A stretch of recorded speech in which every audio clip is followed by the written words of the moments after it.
வாசக தோழியருக்கு வணக்கம். கதைப்போம்மா சேனலுக்கு உங்களை வரவேற்கிறேன். இன்று நீங்கள் கேட்க இருக்கும் கதை சகோதர பகையும் ஒன்று சேர வைத்த யுக்தியும். எனது நண்பர் வட்டத்தில் ஒருவருக்கு அவரது தம்பியுடன் பகை உருவாகி உறவே முறியும் நிலை ஏற்பட்டது. அது அவர்களுடைய குடும்ப விஷயம் என்று நண்பர்கள் பலரும் ஒதுங்கிக் கொண்டார்கள். ஆனால் ஒரு நண்பர் மட்டும் தாமாக முன்வந்து சமாதானம் செய்து வைக்க முயன்றார். இருவரிடமும் தனித்தனியாக பேச்சுவார்த்தை நடத்தினார். ஒவ்வொரு முறை பேச்சுவார்த்தை நடத்த செல்லும் போதெல்லாம் அண்ணன் தம்பி இருவரும் ஒருவரை ஒருவர் குறை சொல்லி இவரை திரும்பி அனுப்பி இருக்கிறார்கள். இனி திரும்ப பேசுவதில்லை என்ற முடிவில் இருந்திருக்கிறார்கள். ஆனாலும் என் நண்பர் விடுவதாக இல்லை. ஒவ்வொருவர் கூறும் குறைகளை பொறுமையாக கேட்டறிந்தார். இப்படி இருவரிடமும் ஒரு வாரத்துக்கு மேலாக பேச்சுவார்த்தை தொடர்ந்தது. அதற்கான பலன் படிப்படியாக கிடைக்கத் தொடங்கியது.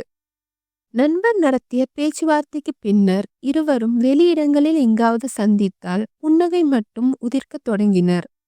நாளடைவில் அண்ணன் தம்பி இருவரும் மீண்டும் ஒற்றுமையாகி பழையபடி பாசத்துடன் பழக ஆரம்பித்து விட்டனர். இருவரிடமும் பேச்சுவார்த்தை நடத்திய நண்பரிடம் இதை பற்றிய ரகசியத்தை கேட்டேன்.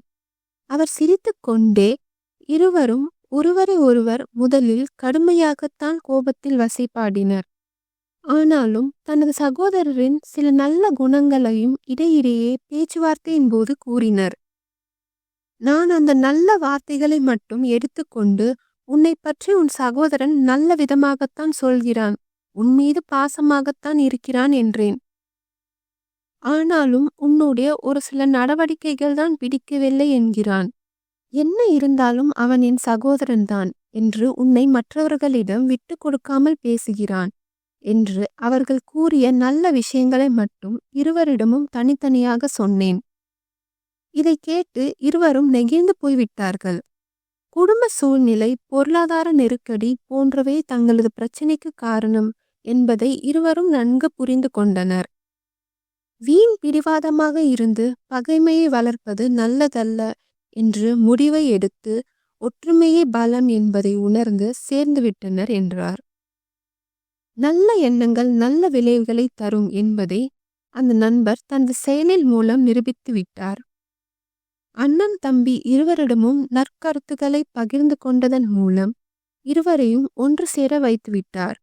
அவருடைய செயலை நான் பாராட்டினேன். இந்த கதை உங்களுக்கு பிடித்திருந்தால் லைக், ஷேர், கமெண்ட் செய்யவும். நன்றி.